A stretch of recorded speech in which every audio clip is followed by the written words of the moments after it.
Thanks for the opportunity. Uh, so I won't take a lot of time, and let's start. I would start with Mr. Ganesh. So can you tell us about the challenges that you have faced in terms of bringing e-commerce for the farmers in that whole journey? A little bit.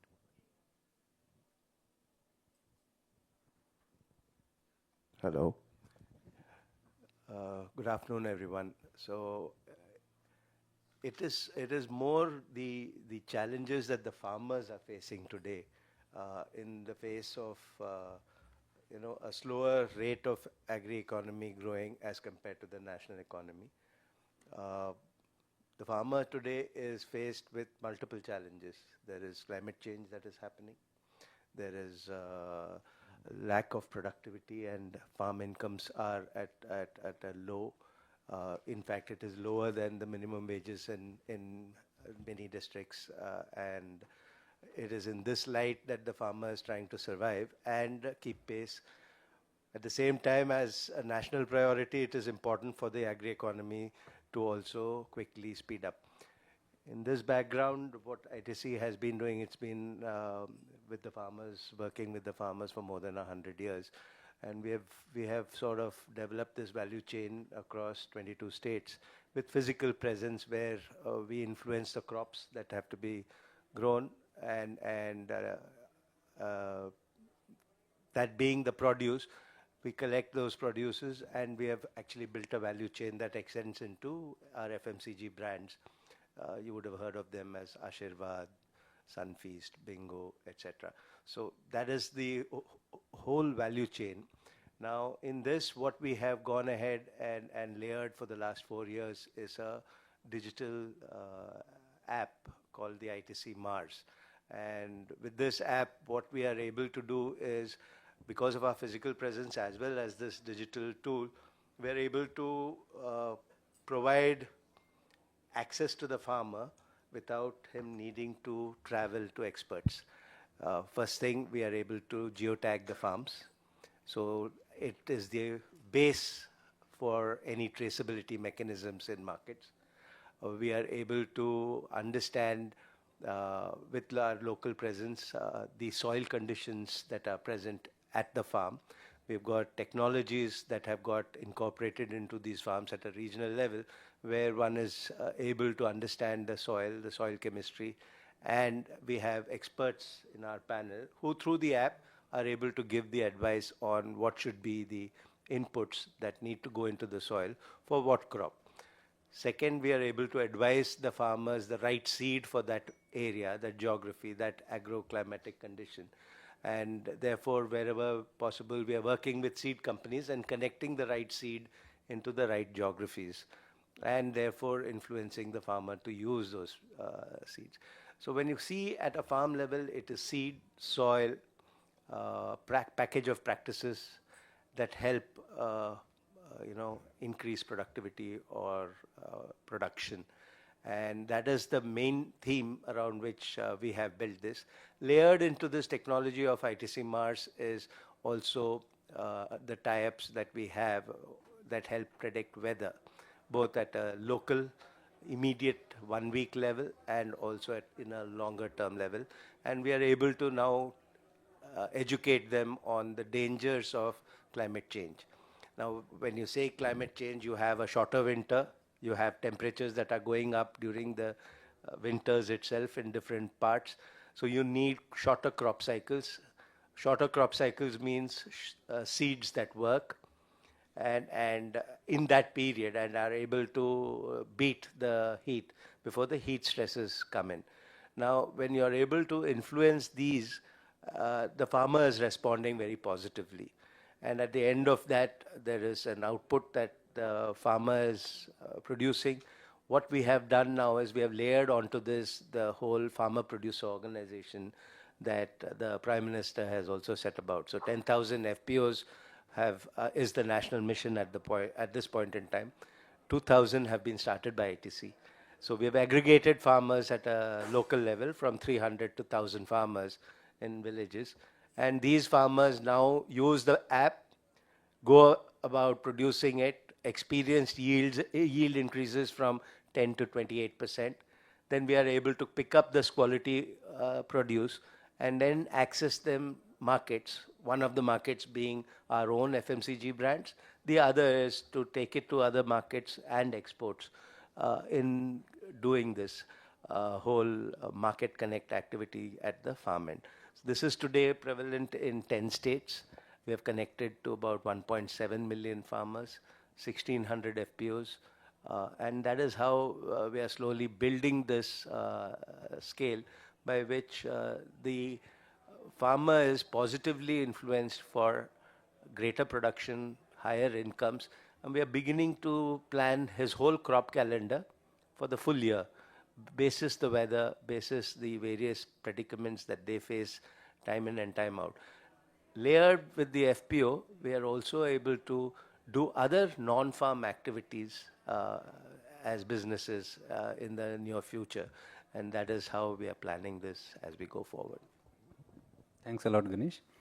Now, what we have heard here is from a comprehensive, more than 100-year-old entity, which is almost everywhere. You know, I don't think you will get a better example than ITC growing from scratch, from being a tobacco company to adding value to farmers. They were adding value to farmers' income even as a tobacco entity.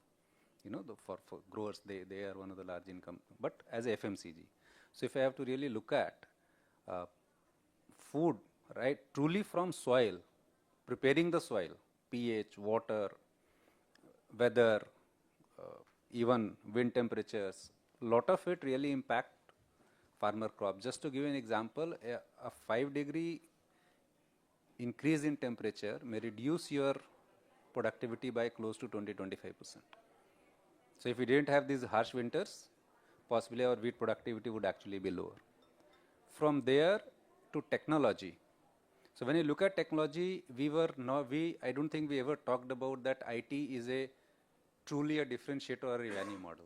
It's always about finding a sweet spot between farmers, or the producer, so to say, and the consumer.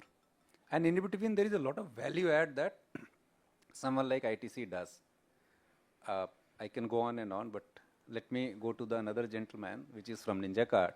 They have just started. They are not as aged, I would say, in terms of vintage as ITC, but surely they have some of the best investors that you can think of, you know, Axel, Tiger Global, Mr. Nandan Nilekani.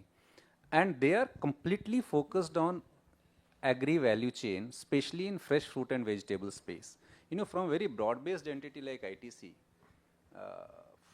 I don't think we can get a better example for an Indian company, right, from brand building to an entity which is not into brands, but still they add value. So I would like Senthil to talk about the challenges that is facing mostly on the data side, because they're brutally focused on farmer data, and data as a tool to kind of enhance the income of farmers as well as consumers, and building a very, very competitive value chain. Senthil, over to you. Yeah, thank you, sir. I think, I think we all, lot of our founders and us take inspiration from ITC, right? Like that's, I think that way, you know, it's happy to be on the stage with you, sir. Thanks. And thanks for the nice introduction. If you know Ninjacart, I think a lot of some details has been given, so I won't repeat it. So we're basically into FNV supply chain. But if you see, we didn't start off as an agri company, right? Like as any startups, right? Like most of us are from e-commerce, and then we started off as quick delivery. If you see Ninjacart, that's why the name Ninjacart still stuck, because we wanted to deliver quickly in 2015, but then quickly pivoted from creating demand for the retailers to becoming suppliers to retailers. And that time the retailers found that procuring fruits and vegetables was the biggest problem, because other items, right, they came through the distributor channel during the working time, and the founder and the shop owner can do things like that, right? And FNV, as sir was telling, FNV was predominantly, we are not in the branded space, because FNV typically bought through unorganized sector, right? Majority, while quick delivery is still growing, it's still the overall percentage of that is very less, right? If you see, typically you buy from pushcart vendors or kirana stores or some vegetable shops, right? So that being the major contributors, right? We found them having problems going to the mandis, multiple mandis, going very early in the morning, right? So we wanted to solve that problem first, and that's how we started. We didn't start off as an agri company as such, right? And then, so basically we were a disaggregation point, right? Solving the problem of the retailers. And then we went back and said, instead of mandis, eliminate then, and then the larger thought was eliminate middlemen, why you want to go through those things. We started establishing collection centers where we want to procure. So the thing is, we started solving for a pain point from the last stage of the supply chain and then went backwards, right? Like, we didn't approach it from the view of solving farmers' problem as such, right? Like, so, but it got solved because we were able to eliminate all the middlemen. We were procuring, establishing a lot of collection centers to buy. And in this process, the entire supply chain became digitized, right? Because one thing we realized was, initially we tried using reefer vans, right, to refrigeration and all these things. Then what happened was, the biggest point we learned was, once you refrigerate, it has to be refrigerated till consumption, and majority of our retail landscape, including branded stores, don't have refrigeration for FNV, right? It is either kept in corridor or just in the AC rooms, right? So the refrigerated racks for green with sprays are not there, and that is a huge investment. So whenever we supplied that, right, the retailers started telling that if you refrigerate, they don't know whether it is refrigerated or right. They say, your vegetable, what you supply, getting rotten faster because of the thermal shock, right?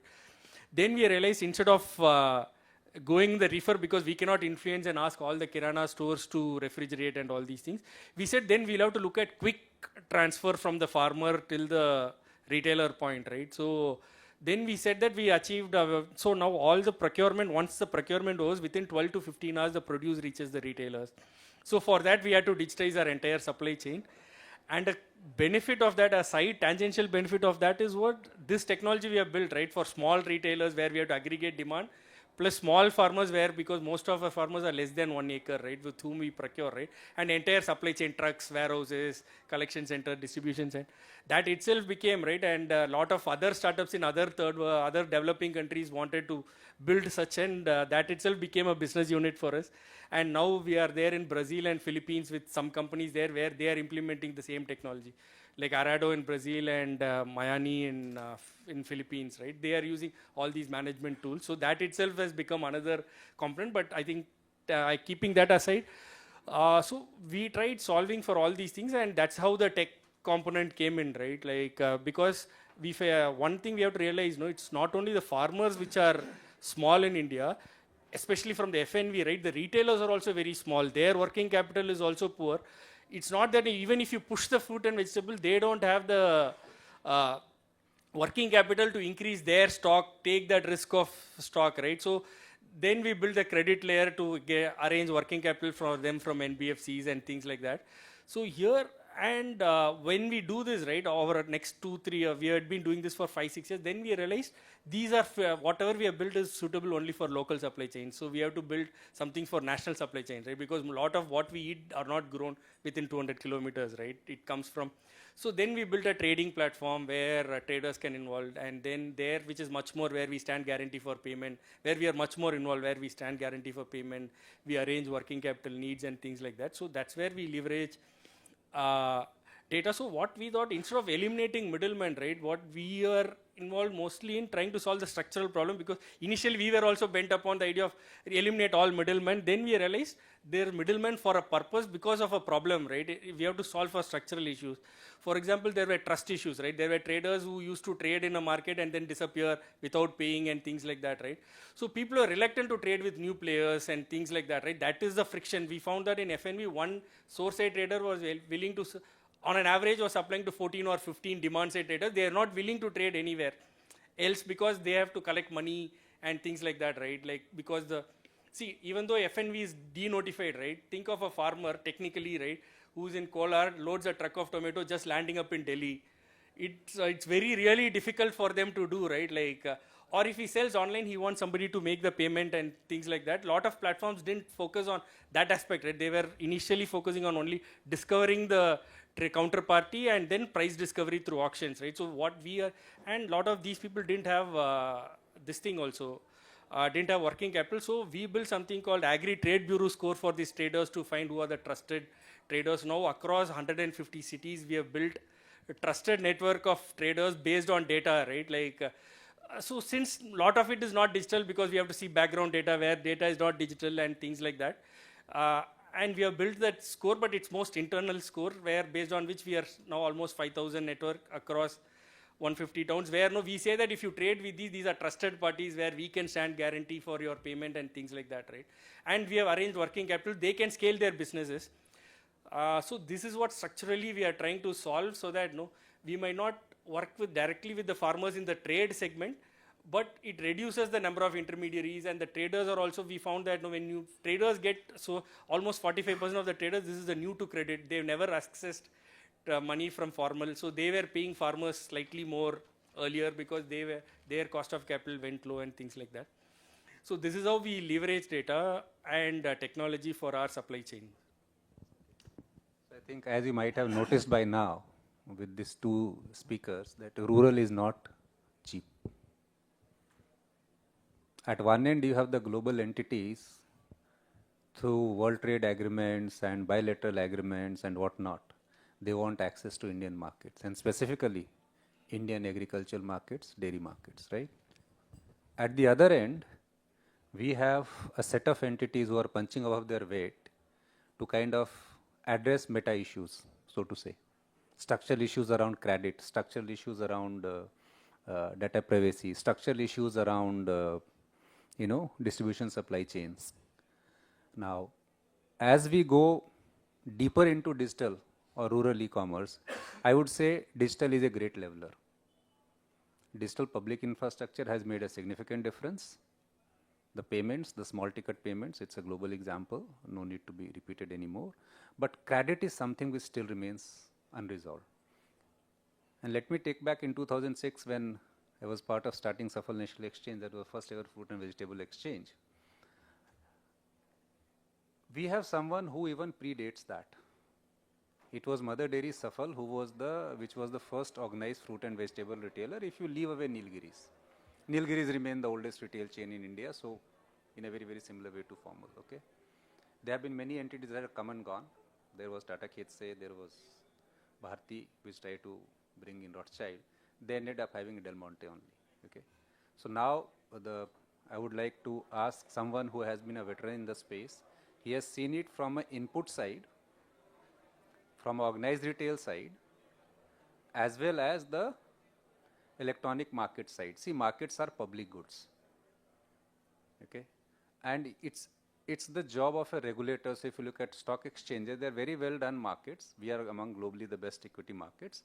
The same cannot be said about the agri commodities. Here we are still in a very, very rudimentary stage. If I have to talk about as a level of market development from 1 to 10, I think we would be around 3. Here mostly agri commodities, government which decides most of it. So let me now go to Mr. Dushyant Tyagi, who has been with Mother Dairy, he has been with fertilizer entities, and now he is involved in quality assessment as well as new ventures to make farmers more competitive and making value chain more competitive.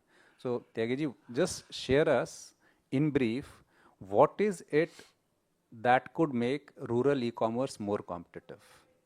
And that could also aid to increased income for farmers and reduced cost to consumers. Difficult, but I'm sure you can answer that. Thanks, Rajesh, for nice introduction. So I'm coming from a group, we are into in and out agriculture. Like Rajesh indicated, I'm coming from Nagarjuna, Hyderabad-based Nagarjuna group. So we were into agri input side for almost 50 years, and 2011-12 we realized. So asking farmers to grow more, grow better is ending up kind of a scenario where you are asking someone to lose more, lose better. So we said, what is the way forward? So productivity, like Rajesh asked me, how to increase farmers' income and how to, increase the accessibility of e-commerce to rural customers or for per se farmers. So there are two ways. One is you reduce their production cost or you increase their productivity. And the second thing, where they lose more or where they basically most of the value is eroded, marketplace. So then we could realize that till the time you improve realization, you cannot ask farmers to use most advanced agri inputs for increasing their productivity or for that case for increasing their, the quality also. So this all started in 2011 when we did India's first Mandi digitization in Punjab for a World Bank project. And then 2014 onwards, we basically entered into this project called E-National Agriculture Market as a strategic partner to Government of India. Down the lane, after 9 years, today we have integrated 1,498 markets in 23 states, 4 union territories. We have completed 127 million metric ton trade of 229 commodities. We are doing something around 24,000 transactions per trading session. The whole, and the figures will continue to grow. We have 1.7 crore farmers likewise. But if you ask me, what difference does it could make? Like Rajesh indicated, you have a public digital infrastructure in other sectors. But fortunately or unfortunately in agriculture, that was missing. So perhaps ENAM was the first step towards creating that infrastructure, a layer around which you can have access to the information in real time. You can help farmers to have better price discovery and try to improve their realizations. Very rightly said, intermediation is not a bad thing, provided it contributes for the value addition for all stakeholders in a rightful manner and in an equated manner or better balanced manner. So you can't eliminate intermediaries, they have their own role. But you can always look out for a better inclusive system where you try to change their roles. And we have seen after 1991, India has done spectacularly, well in all other sectors. You take anything, you take telecom, you take infrastructure, you take automobiles. But agriculture remained devoid of, the fruits of liberalization. So the whole idea was to make agriculture better accessible, better market competitives. Like Rajesh said, we are around 1 to 3. So our endeavor is consistently to bring more markets under this net and continue to strengthen this public infrastructure for agriculture, number one. Number two, at least after 9 years of effort, you can see real-time price movement for these 229 commodities across country. Otherwise, it used to be post facto. You will always come to know about the price, the next day or in the evening. Now you can make decision in real time. So coming back to the question, basically what have been asked to me. So to me, rural markets are buzzing. 57% of your consumption in rural. And I see, farmers especially, they are very great in adoption.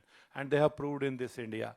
So they have proved it time and again. Whenever there comes the question of adopting a technology, they were always on the forefront. So what is restricting? Probably. Well, the answer where we really need to find out for 3 fundamental challenges which we have in hand. Ever-dropping holding sizes, right? And the second is, access to organized credit in rightful manner and having a equated market. And we believe that the future belongs to 2 things very strongly. Number one, genomics, and the second is algorithm. So definitely to improve accesses, as our internet connectivity improves, as information connect improves, automatically we have to make our offerings like Ninjacart is contributing and many more, agri startups. The model is finally what ITC has demonstrated over the years. You have to pick up a commodity value chain and try to serve it right from seed till markets. This is what I can add quickly. Thank you. So, we have been looking at, if you really look at the core from these experienced entities and individuals that have contributed here, one thing becomes clear. It's the role redefinition that is important.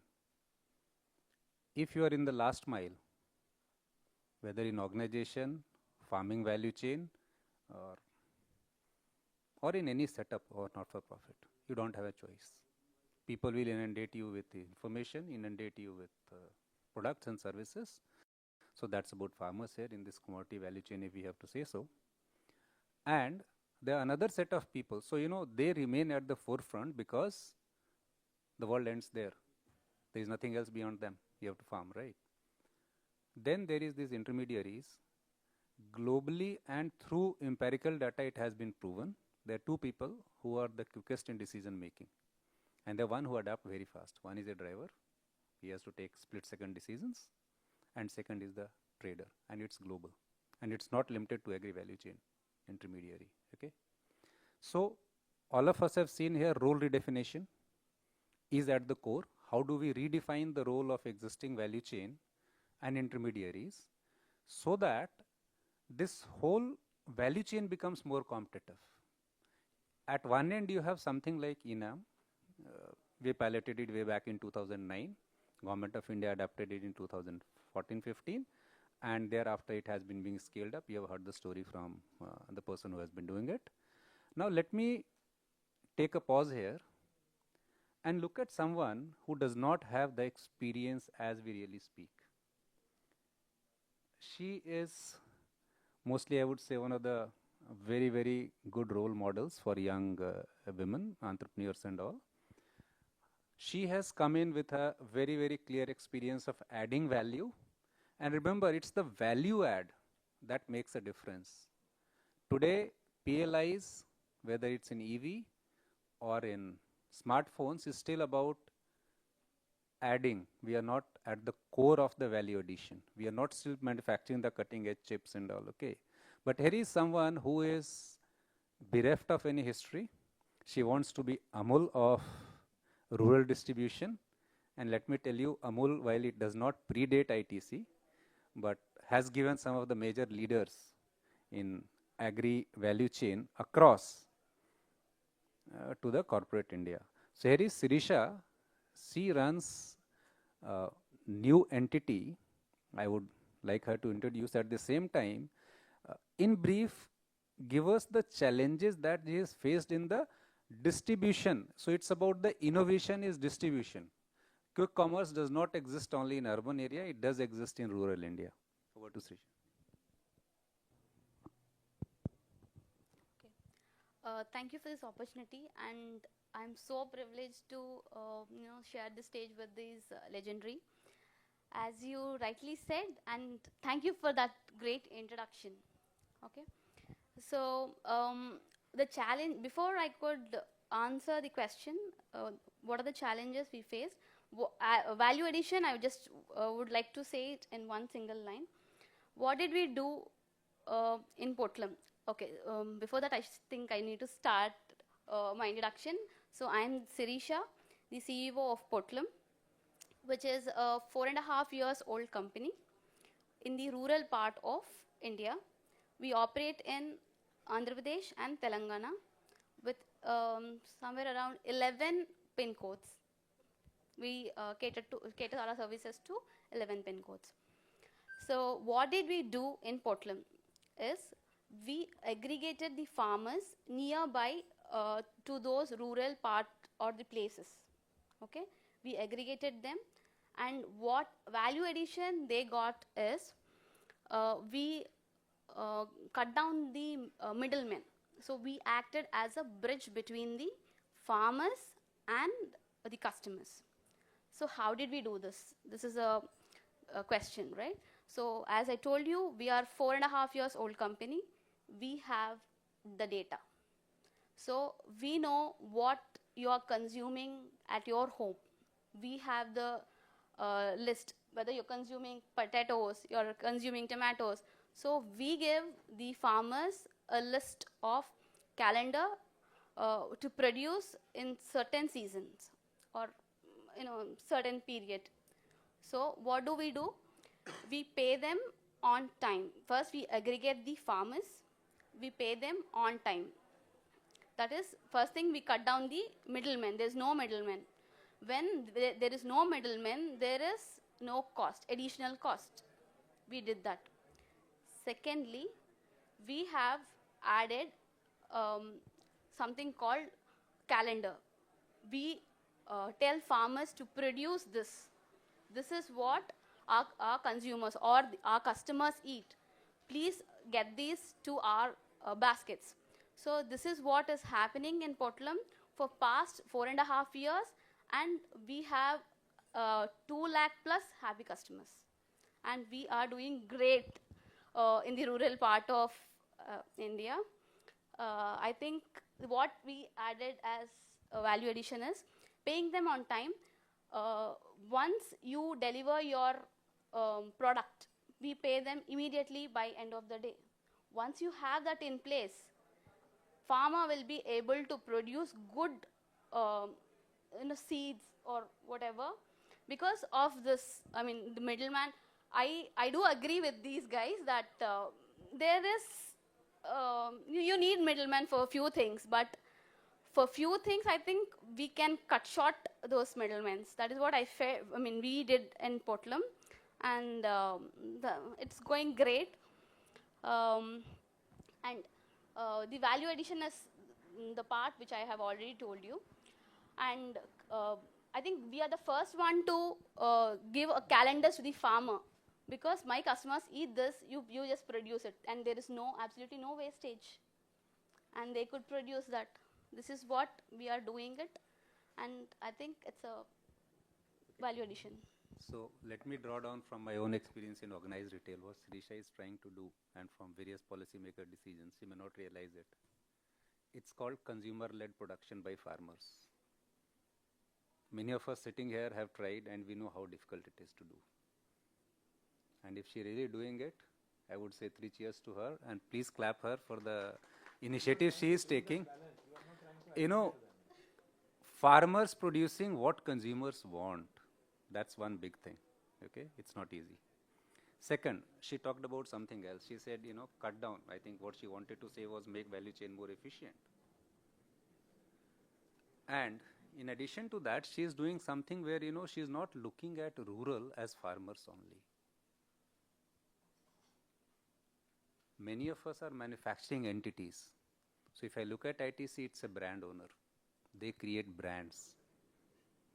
They add significant value to the commodity, and you don't eat wheat. I don't think you will see ITC selling wheat. They would be selling flour. They would be selling mixed flours. They would be selling ready-made foods. Okay. So when you are looking at this, so value addition remains at the core. Each one of the speakers have really done a wonderful job. I wouldn't really take any more time, and straight away go to the audience for their question and answers. Just remember, there are more than 14 crore farmer households. Even if you put all the number together, we are still scratching the surface. So there is ample opportunity. With ample opportunity comes ample challenges. So, here to yeah, my question is to Sireesha, as she explained the consumption-led production. I mean, the process seems to have two challenges. One is the same farmer producing the similar products again and again may affect the productivity of the land. How do you manage that? And two, the demand side problem, which is the seasonality of the demand. How do you tackle these two? Okay. So this works with the demand and supply, I mean, and the indenting model, which we have it in our own app. Okay. Once we integrate the farmer, we come up with the indent. How much is required in this quarter, or in this month, or in this week from that particular farmer. Okay. So this is how, and we share this indent with all the aggregated farmers.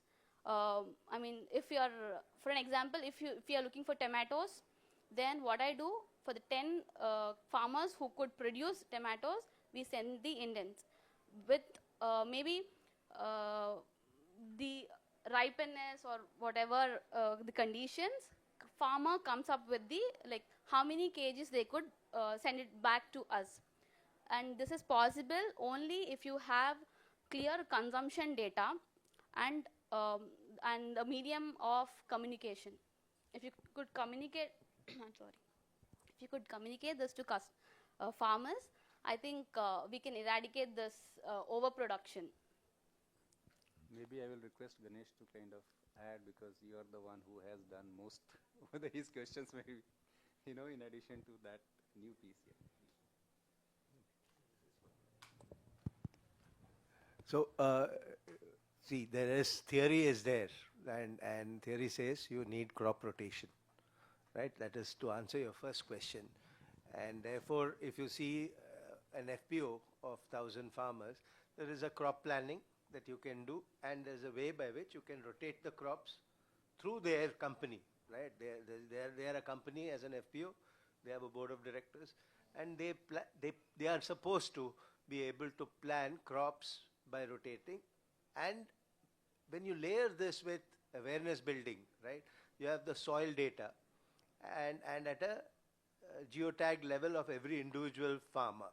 And therefore, if the soil is depleting, we are able to sort of indicate to them that if you grow this, you're going to, you're going to have a lower yield. And it is better to now fix the nitrogen and grow moong or grow some pulse for 3 months to 4 months in between these two crops at this period. Get that. So when we are able to layer, so data comes from the soil. Today you have these sensors that we have mounted on the field, right? It has an anemometer, so it gives the wind. It is capturing details of the soil, beaming back the same thing to us via satellite. And you're able to, at that micro level, tell every soil is different and what inputs does it need. Now inputs can be chemical, inputs can be natural. So as much as possible, we try to advise through our crop advisory panel as to put this crop in as the next rotation, bring the soil back, let it be fallow, but do not let it be barren. Try and grow something. So the advisories are science-led and tech-led. And the beauty about digitization is it is not one solution for 10,000 hectares. It is now at a hectare level we are able to personalize and customize the solution required for the farmer. And it is in that light the soil problem we are trying to address. It is a very big problem. It cannot be solved with the examples that I am giving, but directionally that is what will help. The other part is when you are offering quality, when you are building a brand or a product, now we are offering products on value. Now what are those values? It could be organic, it could be residue free, it could be say totapuri of this, so therefore there's a sweetness index, there's a color index, there's a longevity of a mango also, right? And like that you're able to spec a commodity. It doesn't remain a commodity anymore. You'll be, it's information to you all. The MSP rules at about 23 rupees, right? For the produce that we sort of engineer, we are at a position where we are able to give the farmer, or the farmer realizes from us 1.5 to 2 rupees premium for that wheat, or for that matter paddy or soya. And all this is driven by small specifications which we sort of trivialize saying commodity. If you have oil content at 50% versus oil content at 42%, it is nearly 16% more oil. Now, but the farmer receives the same price for the oil seed in the mandi. Now, if you use science and you are able to sort of get an idea of what is this quality or direct him towards that extra, it's a win-win for both, and they also earn more. Right, and in this day and age, with climate change, with shorter crop cycles, with the work that different organizations do, you are able to tell them genomics is the future. Right now, your hybridization, right? GMOs are not allowed in India, and rightly so. Here we are hybridization, and you're coming to shorter crop cycles with the correct features of the crop, and therefore lead the farmer to produce that and not lose yields. Or just as the crop is developing extremely well, come January, end of February, if the temperatures start picking up and an early summer sets in, then the wheat dries up. Now some of these crops, because of the seed variety, are able to beat these problems. And that is where the whole physical and digital presence, good advice and science-based answers are able to solve the issues of the farmer. Thank you so much. So I think it's time to wrap up the session. Thanks a lot. We have been on.